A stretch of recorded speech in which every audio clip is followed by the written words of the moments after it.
Oh bello mártir, oh bello mártir, oh bello mártir, tu verdad a mis manos llegó, tu verdad a mis manos llegó.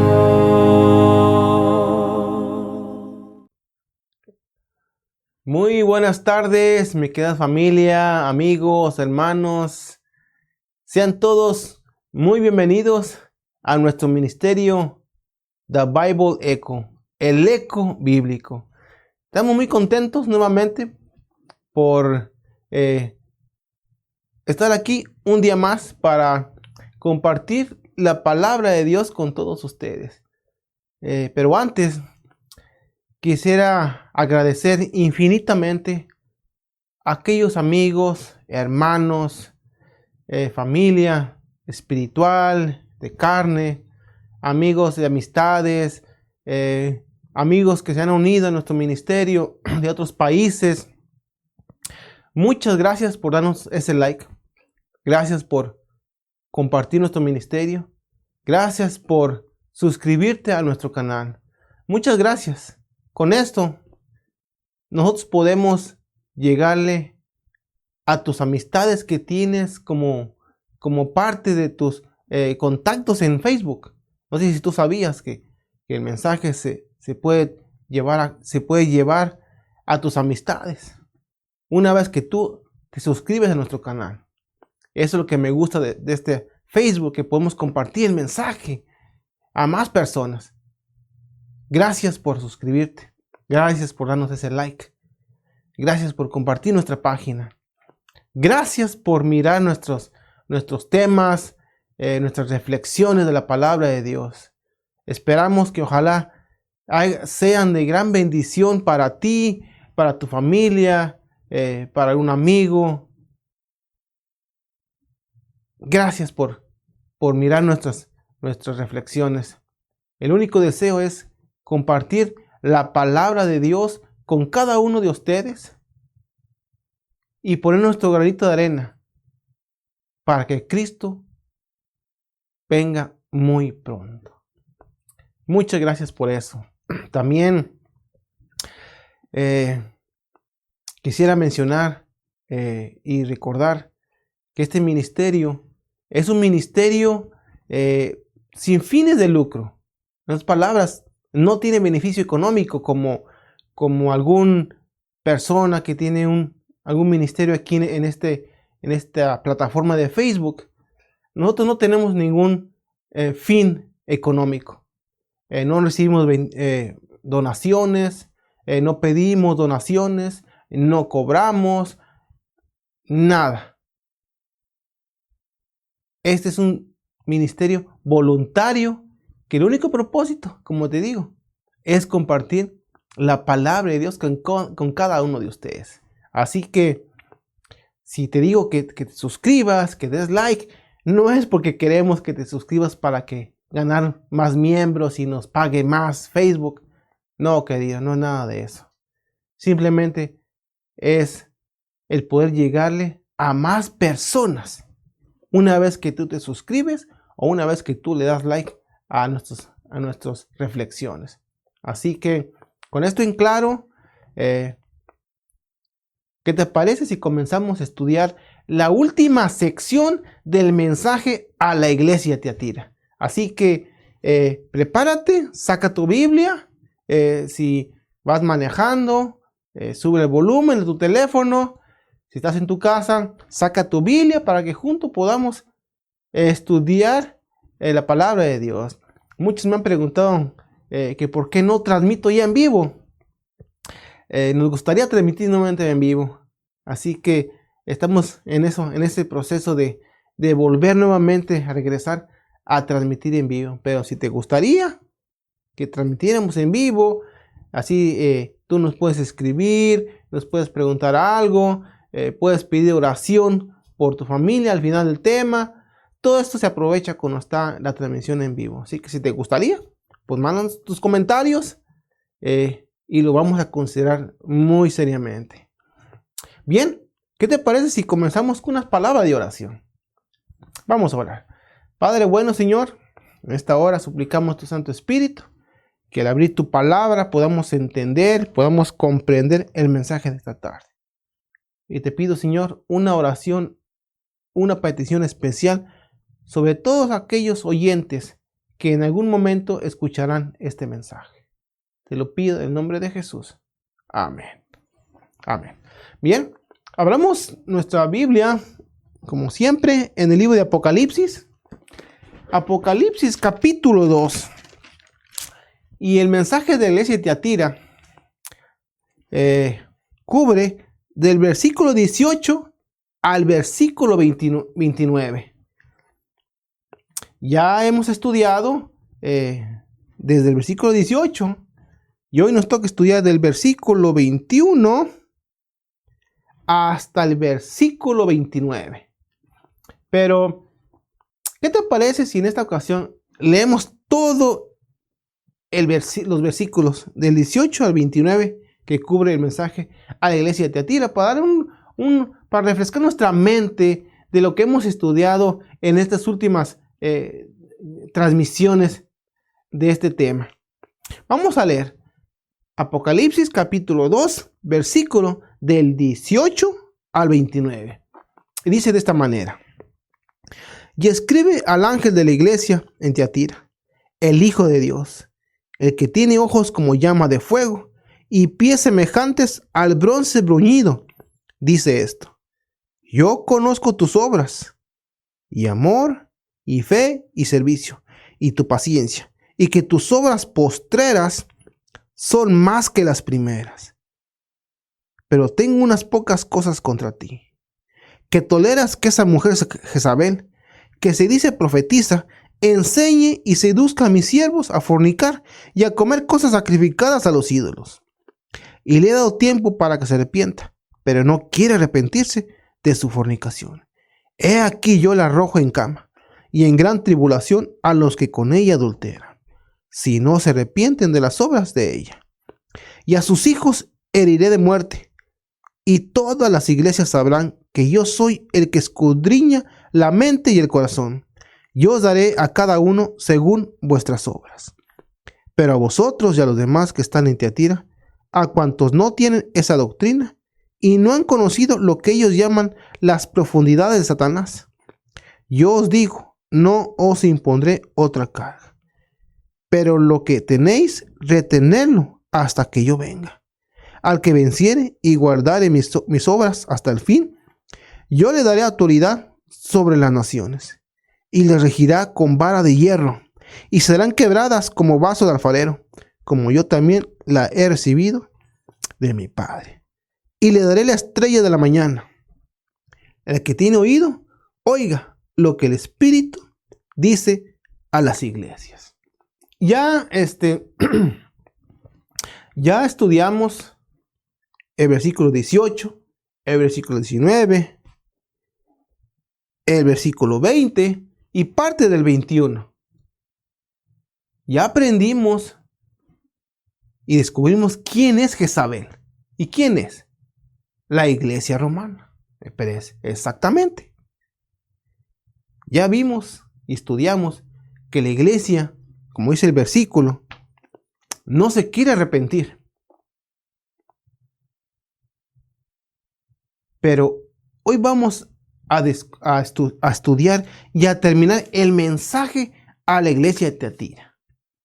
Ya estudiamos también que dentro de este mensaje se encuentra la profecía de los 1260 días.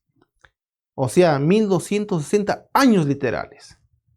También estudiamos esa profecía.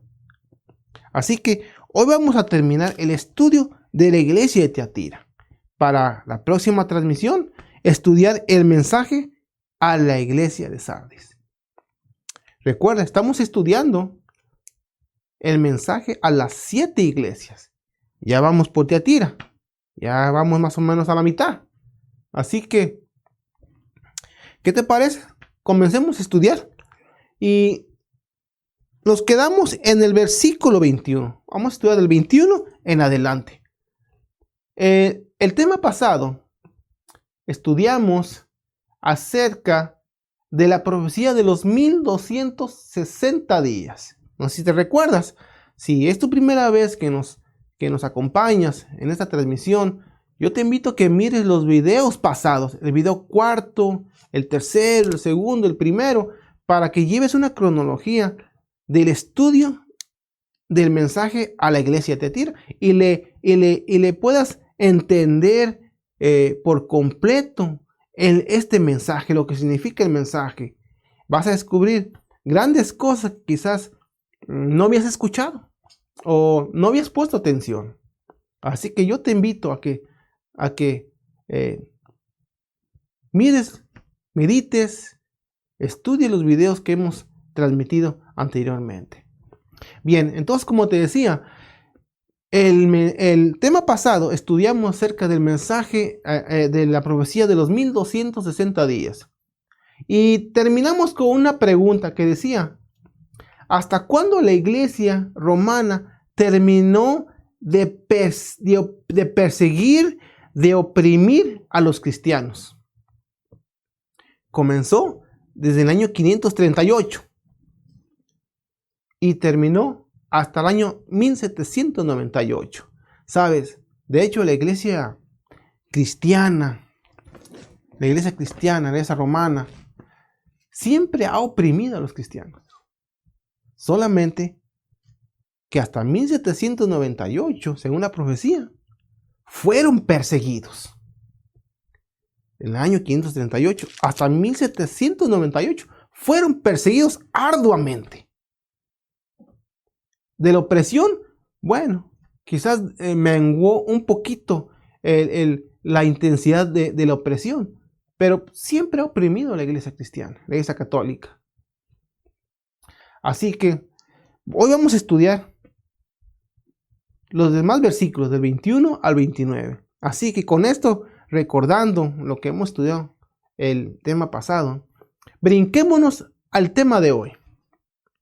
Y te voy a invitar a que vayamos al versículo 21.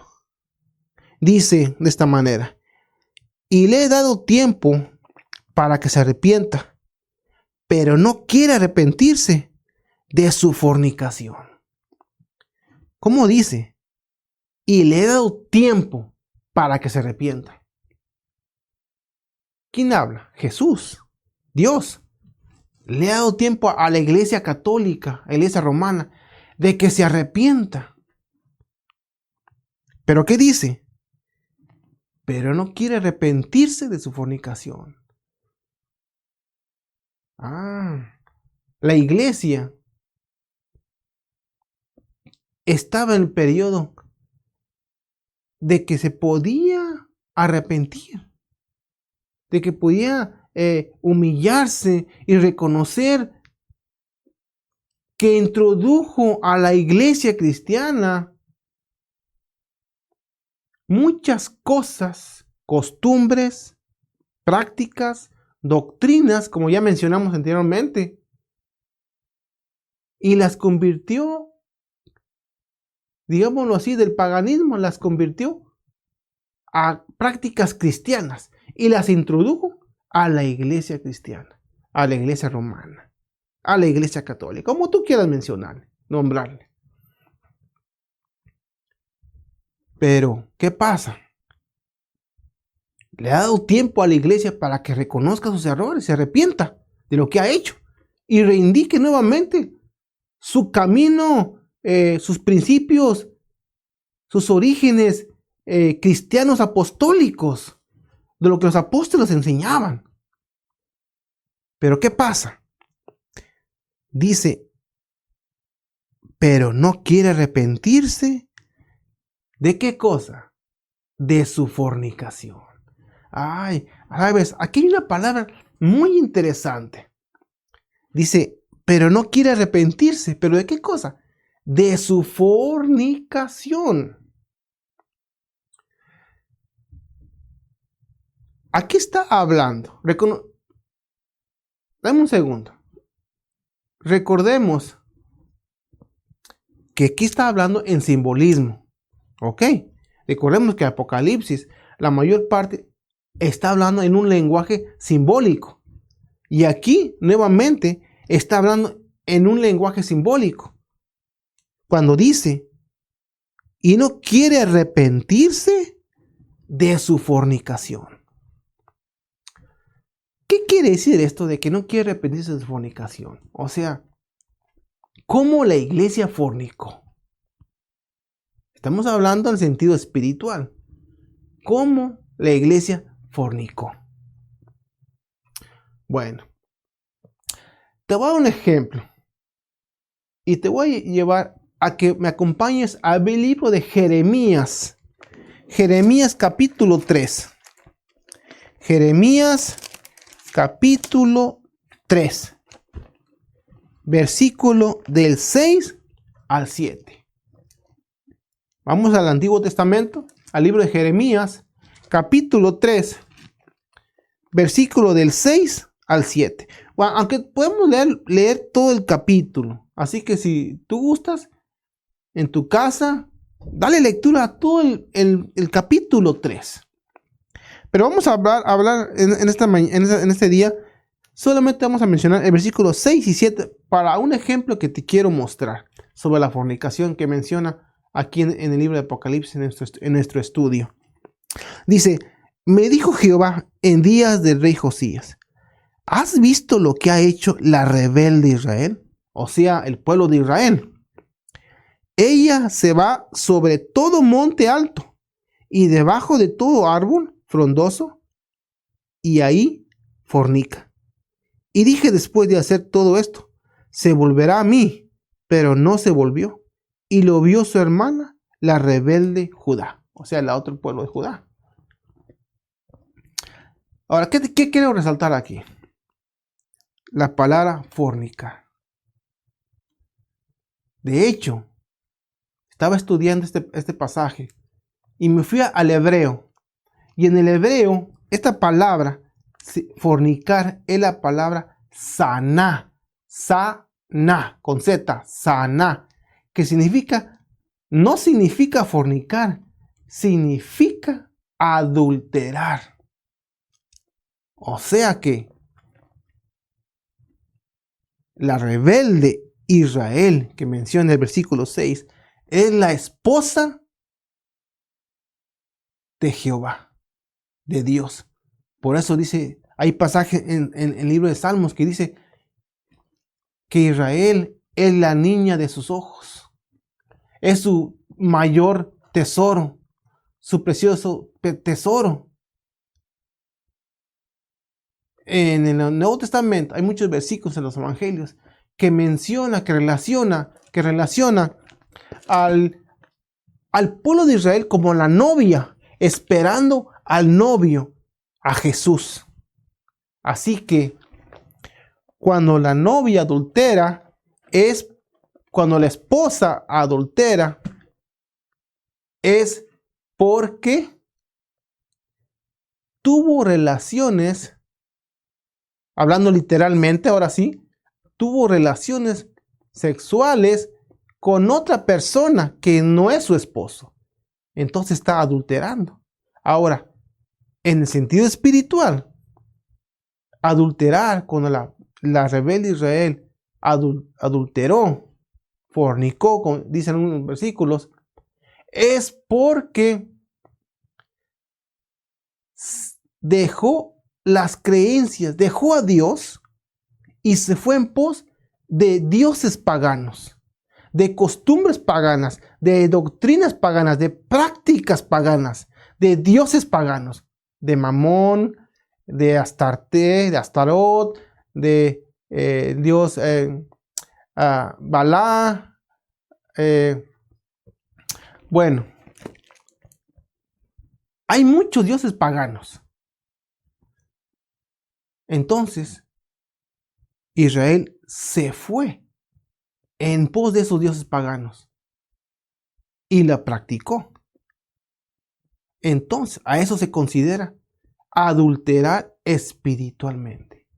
Ahora, regresando a Apocalipsis, a nuestro estudio, donde dice, versículo 21, donde dice, pero no quiere arrepentirse de su fornicación.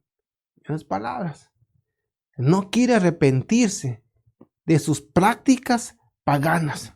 No quiere arrepentirse que se relacionó, que tuvo relaciones sexuales, hablando espiritualmente, con las naciones babilónicas, con las naciones egipcias, con las naciones griegas. Y todas esas costumbres las introdujeron a la iglesia cristiana. Entonces, Jesús dice, no quieren arrepentirse de lo que han hecho. Al contrario, se rebelan contra Dios. ¿Cómo lo podemos saber que se rebelan contra Dios? Por su forma de vivir. Los líderes religiosos vivían de una vida totalmente pagana, totalmente depravada. Y con esas actos, podemos reducir que no querían arrepentirse, que se rebelaban contra Dios. Ni pensaban y ni querían arrepentirse. Versículo 22. He aquí, yo la arrojo en cama y en gran tribulación a los que con ella adulteran, si no se arrepienten de las obras de ella. Sabes, en este versículo nos menciona dos características, dos mensajes distintos. El primero va contra Jezabel, contra la iglesia romana. Y el segundo va en contra de todos aquellos seguidores de ella, de todos aquellos que practican también sus creencias, sus prácticas. Dice, he aquí, yo la arrojo en cama. ¿A quién? A Jezabel, a la iglesia romana. Y después dice, y en gran tribulación a los que con ella adulteran. Tribulación significa aflicción, sufrimientos. Si no se arrepienten de las obras de ella. Aquí hay dos mensajes que tenemos que estudiar en esta tarde. El mensaje contra Jezabel y el otro mensaje contra los que con ella adulteran. Unas palabras con los que con ellos practican las mismas creencias. Bueno, entonces la primera pregunta, ¿cómo fue que Dios arrojó en cama a Jezabel, a la iglesia romana, a la iglesia católica? ¿Cómo la arrojó en cama? Bueno, primeramente, recordemos que todas estas palabras, como ya te lo mencioné otra vez, y te lo voy a mencionar, está hablando en un simbolismo. Entonces, tenemos que entender, no literalmente que lo arrojó en cama, que se acostó en cama y quedó ahí. No, lo que tenemos que entender en este pasaje, cuando dice que lo arrojó en cama, es qué significa que lo arrojó en cama. Bueno, cuando alguien está en cama, significa que no puede moverse, que está encerrado por alguna razón y no puede estar en pie, que depende de alguien. Bueno, entonces, con esto en mente, con esta definición, con esas ideas, la pregunta que nos debe llegar ahorita a nuestra mente es, entonces, ¿qué sucedió con la iglesia romana? Bueno, para descubrir esto, tenemos que ir y te voy a invitar que vayamos a la historia pasada. Vayamos a la historia, a la Edad Media, cuando esto sucedió. Y investigar en la historia qué sucedió con la iglesia romana. en ese tiempo. ¿Qué situación, qué acto, qué hechos sucedieron con la iglesia romana para entender cómo fue que Dios la arrojó en cama? La dejó inmóvil a la iglesia romana. No se pudo mover. ¿Qué sucedió? Bueno, entonces tenemos que ir a la historia, lo que sucedió con la iglesia romana del año 538 al año 1798, que es lo que cubre el mensaje a la iglesia de Tiatira. Bueno, entonces vamos a ir a la historia. Yo te invito a que vayas a la historia, que vayas a Google y le pongas qué sucedió con la iglesia romana en esos años. Y nos vamos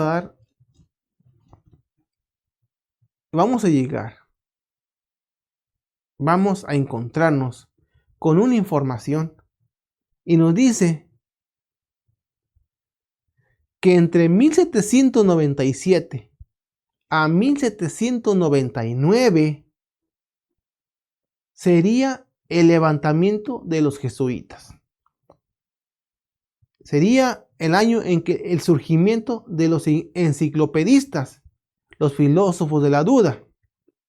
En esos años sería el surgimiento de la Revolución Francesa, con su grito de furia en contra de la autoridad religiosa.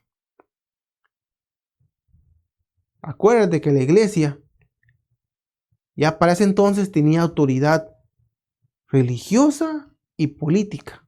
En otras palabras, iglesia y Estado. El Papa es el que mandaba, es el que daba el visto bueno, era la palabra, la autoridad máxima, tanto para las cosas religiosas como para las cosas civiles. Por eso se le llama iglesia y Estado. El Papa era el máximo pontífice, así se le llama hoy en día, con mayor autoridad, tanto religiosa como civil, iglesia y Estado.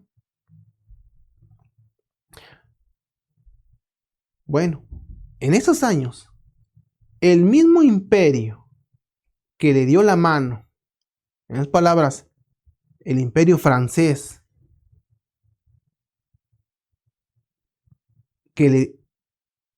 ese imperio francés que le dio la mano para que se levantara la iglesia romana, ahora estaba mirando las consecuencias de la autoridad iglesia y Estado. Ahora como que, en otras palabras, se dieron cuenta que a esos que le dio la mano, ahora se les rebelaron. Ahora, en vez que ellos dependieran de Francia, ahora Francia dependía de ellos, porque el Papa tenía autoridad entre iglesia y Estado, de iglesia y Estado, tanto políticamente como religiosamente. Entonces Francia, y no solamente Francia, Alemania y todos los países europeos dependían de la iglesia romana.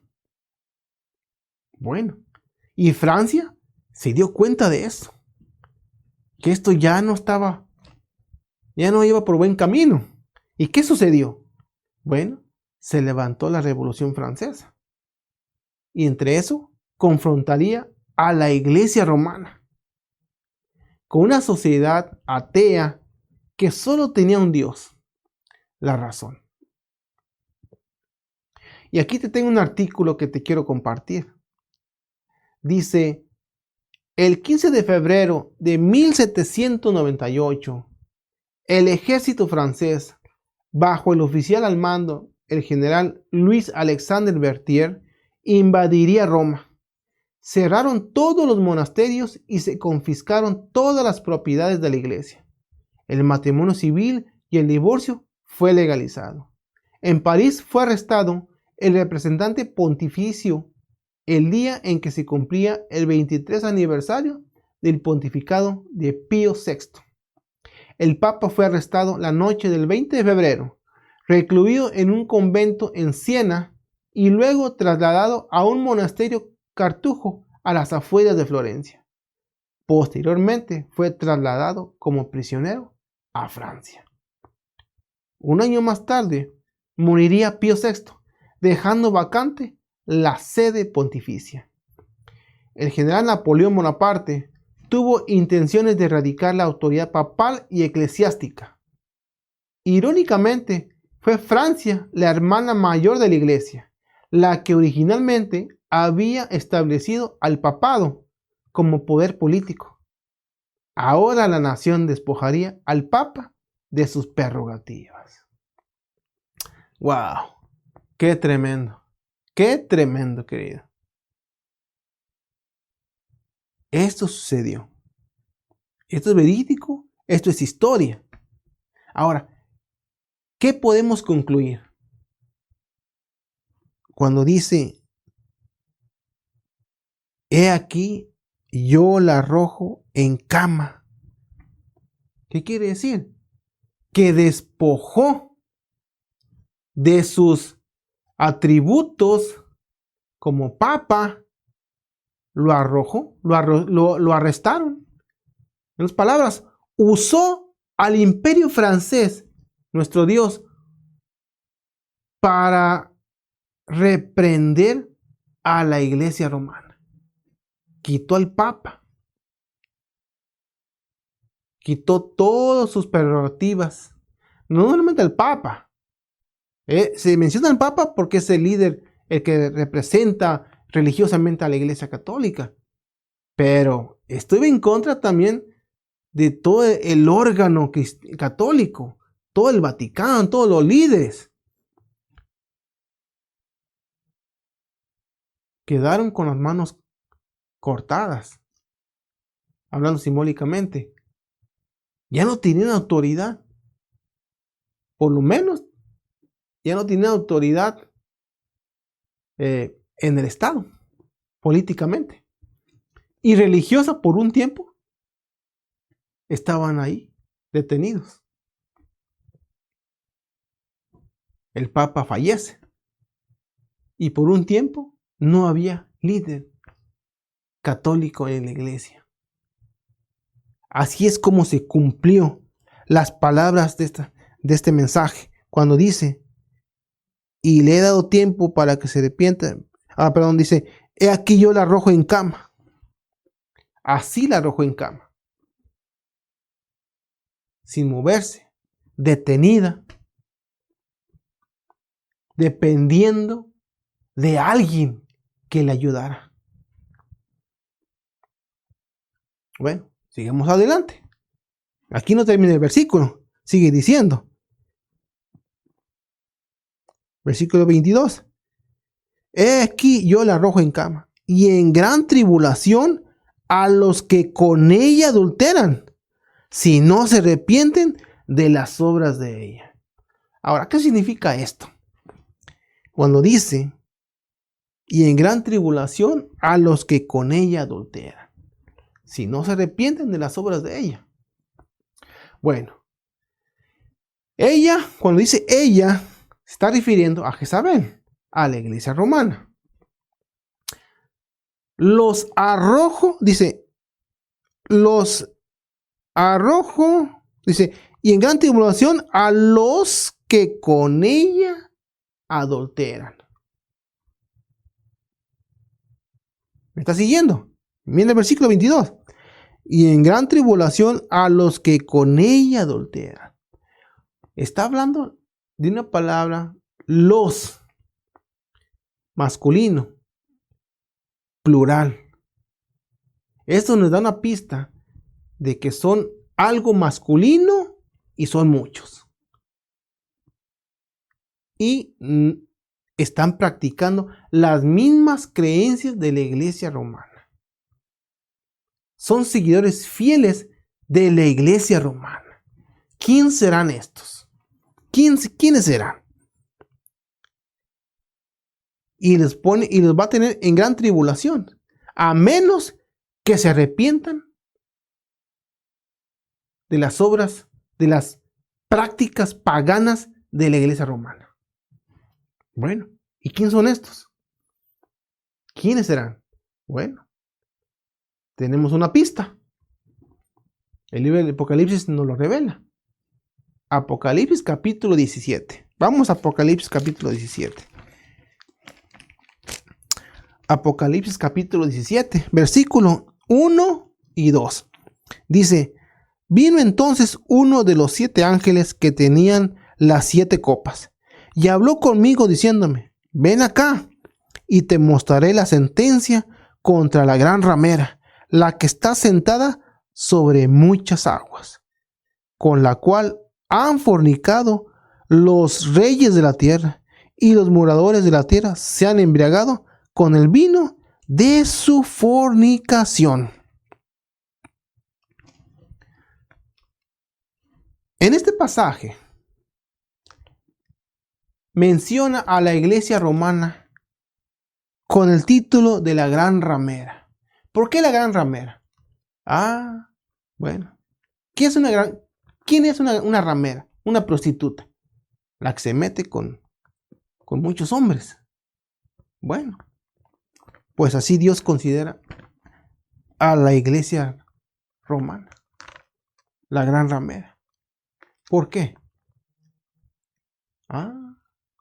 Porque se metió con muchas naciones paganas. Y como consecuencia, llevó esas costumbres, esas doctrinas a la iglesia católica. Sí, querido, así es. Así pasó esto. Pero lo que nos interesa es el versículo 2, donde dice: con la cual han fornicado los reyes de la tierra. Querido, ¿sabes qué? Lo que nos dice el versículo que estamos estudiando de Apocalipsis capítulo 2, versículo 22, cuando dice: y en gran tribulación a los que con ella adulteran.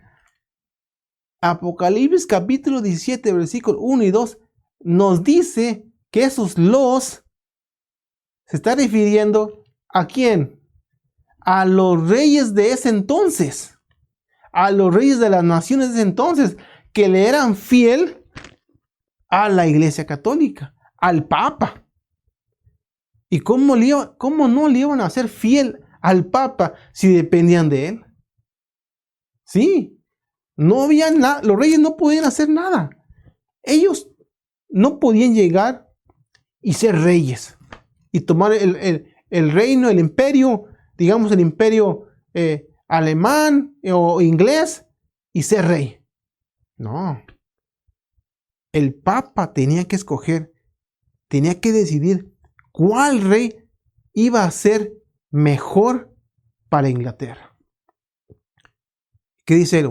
¿Qué dice a él? Bueno, yo quiero un rey que reine Inglaterra, un rey que se deje influenciar por mí, que haga lo que yo quiero. Ese es el rey que yo quiero para Inglaterra. No un rey rebelde contra la iglesia católica. Entonces, ¿qué pasaba? Pues todos los reyes los tenía a sus pies, porque dependían de él. ¿Te imaginas?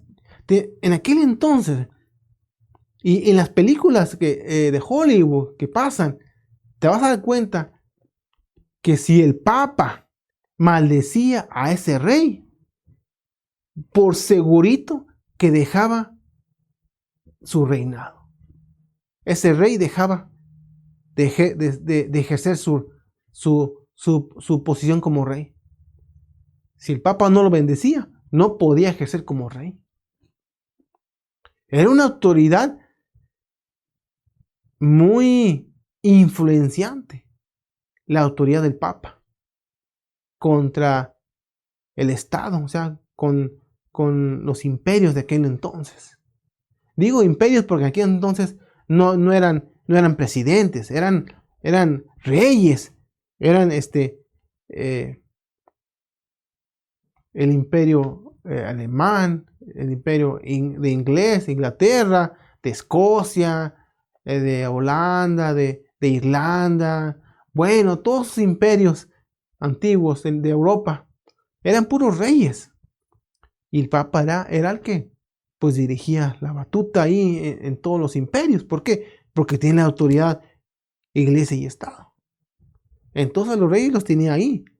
Entonces ellos eran los que dice el versículo aquí, que practicaban,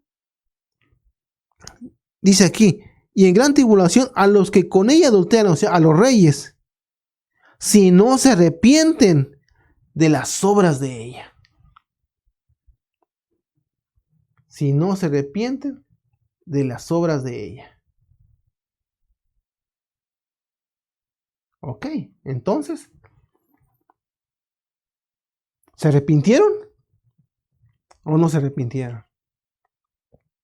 Bueno, tenemos que ir a la historia y ver cuántos reyes de aquel entonces se arrepintieron de seguir a la Iglesia Católica. Te vas a dar cuenta que 50 va a ser algo mínimo, sumamente mínimo, de reyes que dejaron su reinado porque no estaban de acuerdo con la Iglesia Católica. 50, querido, va a ser raro que encuentres un rey en la historia que no se haga rebelado contra la Iglesia Católica. En otras palabras, podría asegurar que todos los reyes no se arrepintieron. Siguieron la Iglesia Católica, siguieron fieles al Papa, a la Iglesia Católica. Versículo 23 dice: y a sus hijos heriré de muerte, y todas las iglesias sabrán que yo soy el que escudriña la mente y el corazón. Yo os daré a cada uno según vuestras obras. Mira cómo dice el versículo, pon atención a cómo dice. Dice, versículo 23, dice, y a sus hijos heriré de muerte. A sus hijos. ¿A cuáles hijos? Aquella otra expresión simbólica. A sus hijos.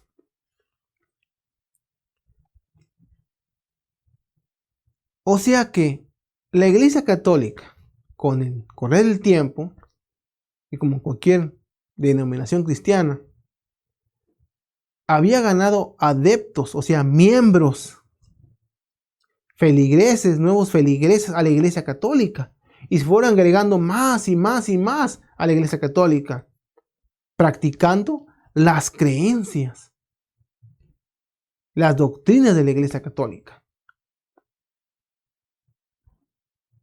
A ellos se está refiriendo como sus hijos, a esos miembros, esos feligreses que se unieron a la Iglesia Católica.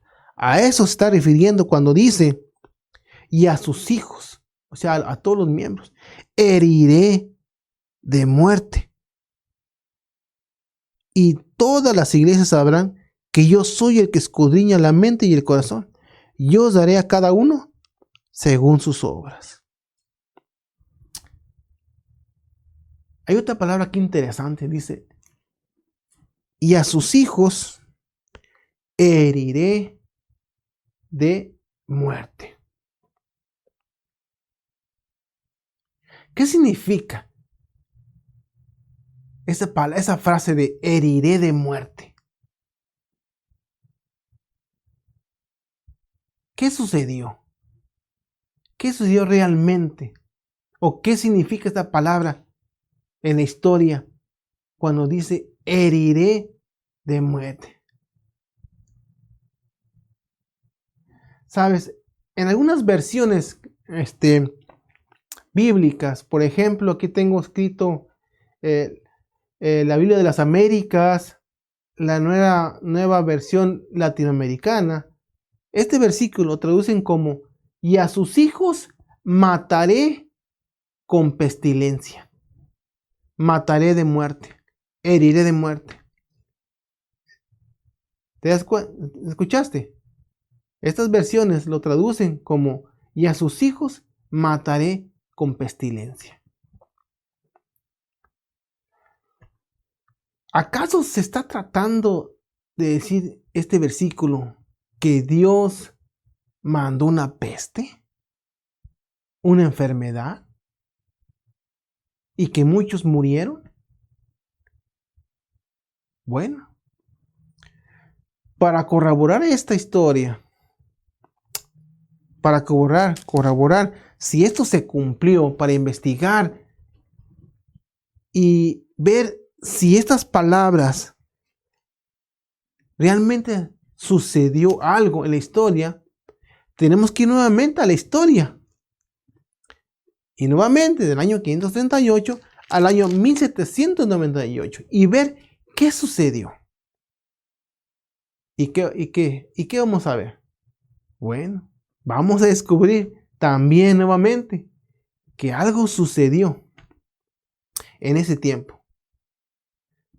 Y déjame decirte que sucedieron 3 sucesos muy interesantes. Sucedió la famosa peste negra,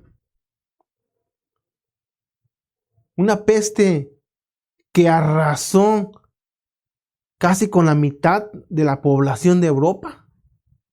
Tú puedes investigar eso de la peste negra ahora en Google, ponle en Google peste negra, en qué año sucedió, qué causó. Fue una enfermedad, una peste, wow, querido, tremendo. Créeme, que arrasó con mucha gente. Otra que sucedió fue la tuberculosis. También arrasó con mucha gente la tuberculosis. La lepra también. Hubo muchos fallecidos de la lepra en ese tiempo, en la Edad Media. Y en cada uno de estos sucesos, enfermedades, muchos sacerdotes, muchos obispos, monjes, monjas, muchos líderes religiosos romanos fallecieron. A tal punto que el Papa no recibió visitas más por temor a que también falleciese de una de estas enfermedades, de estas pestes. Dígame, la peste negra fue tremenda, querido. Fue tremenda. Así que, ¿se cumplió entonces lo que dice aquí el versículo? Donde dice, y a sus hijos heriré de muerte, y todas las iglesias sabrán que yo soy el que escudriña la mente y el corazón. Yo os daré a cada uno según vuestras obras. Sabes, muchos cristianos en aquel entonces se preguntaban que si esta peste eran castigos de Dios. Que qué habían hecho malo para recibir esos castigos. Pero un suceso realmente muy doloroso para el mundo entero. En especial en Europa. Muy doloroso. Y termina diciendo, y todas las iglesias sabrán que yo soy el que escudriña la mente y el corazón, y yo os daré a cada uno según vuestras obras. En otras palabras, los cristianos de aquel entonces, era tiempo para que recapacitaran en su vida espiritual, para que meditaran cómo se estaban conduciendo en su relación con Dios. Era un tiempo en meditar si lo que estaban creyendo estaba basado en la palabra de Dios. Si sus creencias, sus prácticas, su forma de creer en Dios, la Biblia lo soportaba. Versículo 24. Pero a vosotros y a los demás que están en Tiatira, a cuantos no tienen esa doctrina y no han conocido lo que ellos llaman las profundidades de Satanás, yo os digo, no os impondré otra carga.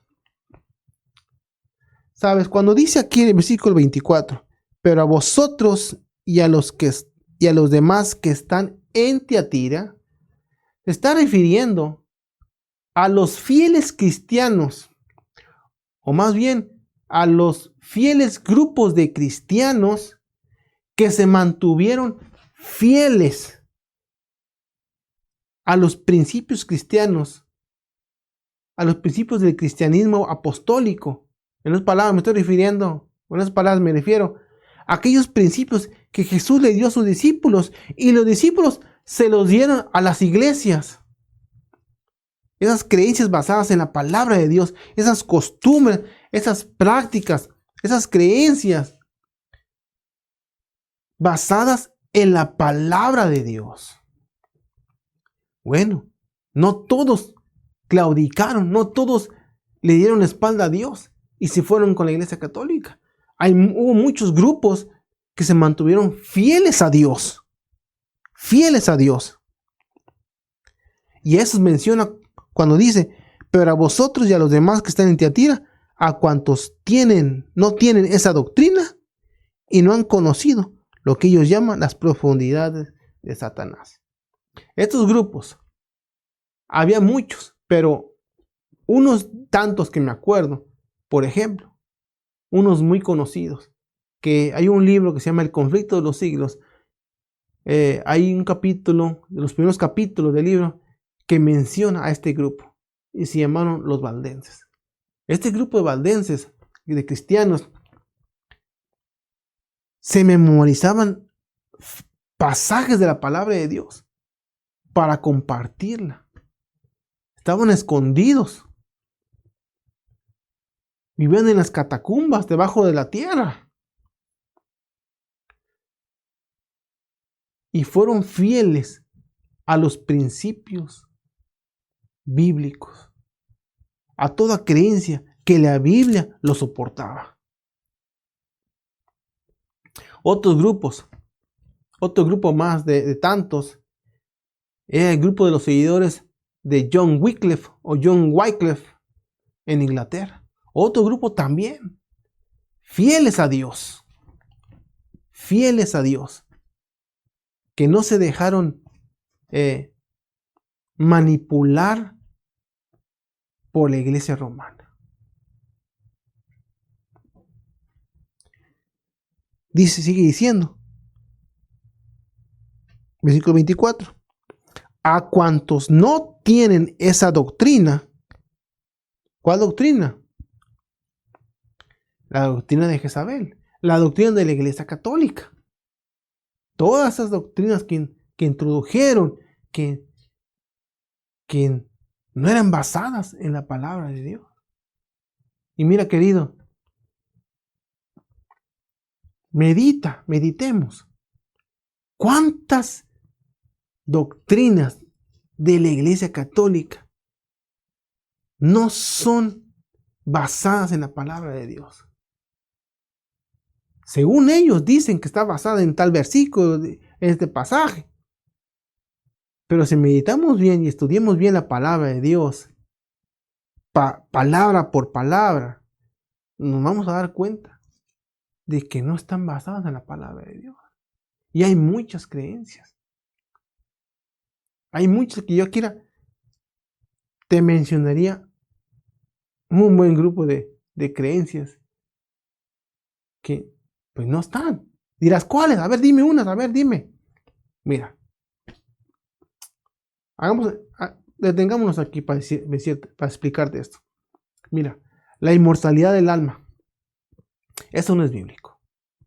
El bautismo a los niños pequeños. Eso no es bíblico. El purgatorio. Eso no es bíblico. El pago de las indulgencias. Eso no es bíblico. ¿Sabes? Eso de las indulgencias, de pagar indulgencias, eso fue un negocio de la Iglesia Católica, que tenían que recaudar fondos para poder construir la Basílica de San Pedro. Y como no tenían dinero, la única forma fácil y rápido es inventar algo. Inventar de que yo te puedo ayudar a perdonar tus pecados. Con un papelito, una indulgencia, y estás libre de tus pecados. Si pecaste hoy, yo te perdono, pero te va a costar tanto dinero. Y hacían una hoja, escribían, tal persona, su pecado de adulterio fue perdonado, tal fecha.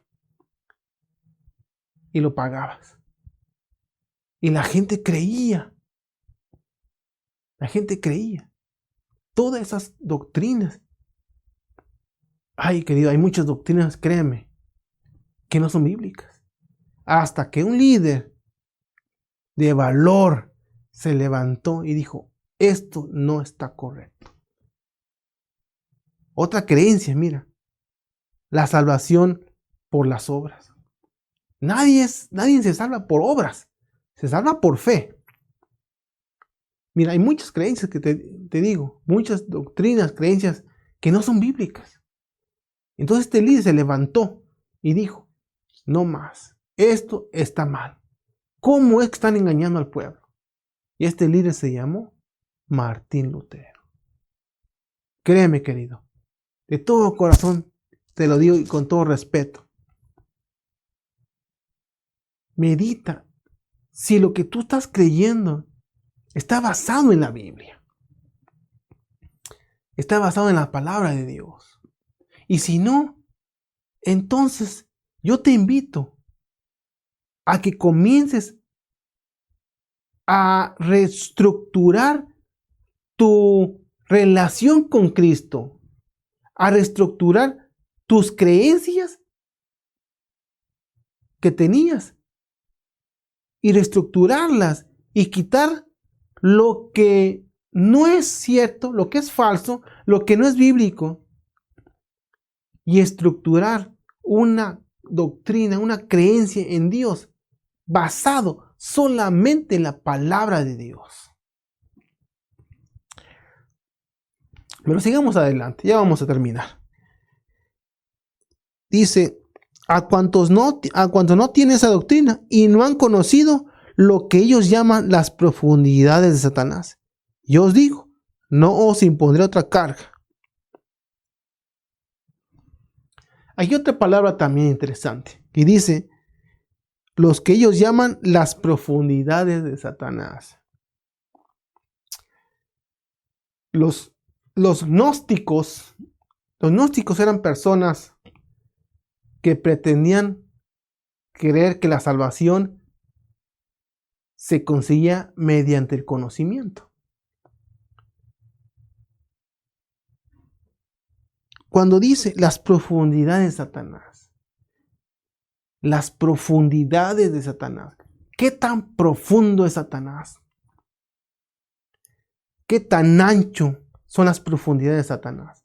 ¿Qué tan largo son las profundidades de Satanás? ¿Qué tan grueso son las profundidades de Satanás? ¿Qué tan profundo son las profundidades de Satanás? En otras palabras, ¿qué tan pecador, qué tan malo es Satanás? ¿Qué tan profundo es Satanás? ¿Qué tan profundo es el pecado? Ay, querido. El pecado es tan profundo que nos podemos caer y no podemos y no volver jamás a levantarnos. No juguemos con las profundidades de Satanás. No juguemos con el pecado. No intentes tú ganarle a Satanás. No intentes desafiar a Satanás en tu vida. Déjaselo a Dios. Déjaselo a Jesús. Que Él luche contra las profundidades de Satanás. Y tú enfócate en tu relación con Cristo. Mientras tú tengas una relación con Cristo, Satanás no te puede hacer nada. El día que tú desvíes tu vista en Cristo, entonces estás en problema. Y un ejemplo es Pedro. ¿Te acuerdas Pedro cuando caminaba en el lago? Mientras veía a Jesús, estaba caminando como si nada. Pero en cuanto quitó su vista de Jesús, cayó al agua. ¿Qué nos dice esto? Que mientras estemos nuestra vista, nuestra relación con Cristo, Satanás no nos puede hacer nada. Pero cuando desviemos nuestra vista de Cristo, ay sí, querido, prepárate, alístate, porque Satanás nos puede dar una revolcada espiritual que quizás no nos podamos levantar. Consagrémonos a Dios y deja que Dios pelee por nosotros contra Satanás. Y sigue diciendo, del versículo 25 al 29 es ya la conclusión. Y qué palabras tan hermosas, miren lo que dice. Pero lo que tenéis, retenerlo hasta que yo venga. Al que venciere y guardare mis obras hasta el fin, yo le daré autoridad sobre las naciones. Y las regirá con vara de hierro, y serán quebradas como vaso de alfarero, como yo también la he recibido de mi Padre. Y le daré la estrella de la mañana. La estrella de la mañana. El que tiene oído, oiga lo que el Espíritu dice a las iglesias. Oh, querido, qué tremendas palabras de conclusión da Jesús. Palabras de esperanza, de anhelo, de que nos espera algo mejor cuando Cristo venga. ¿Sabes? Sigamos fiel a Dios. Detengámonos un poco y preguntémonos hasta este momento, ¿cómo están nuestras creencias en Cristo?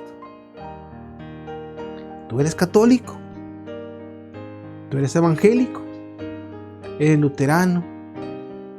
¿Eres alguna denominación cristiana? Bueno, pues yo te invito a que medites cómo está tu relación con Cristo. Esas creencias, esas doctrinas, esas prácticas, esas costumbres cristianas que practicas, ¿están realmente basadas en la palabra de Dios? Con esto en mente, yo te dejo esta pregunta, esperando que cada día tengas una mejor relación con Cristo Jesús. Y si hay algo que hay que quitar de nuestras creencias que no son realmente basadas en la palabra de Dios, quitémoslo para que podamos tener una mejor relación con Cristo. Que Dios te bendiga, que Dios te cuide. Es mi deseo de todo corazón en este día. Bendiciones y hasta la próxima. Oh bello mártir, oh bello mártir, oh bello mártir, tu verdad a mis manos llegó, tu verdad a mis manos llegó.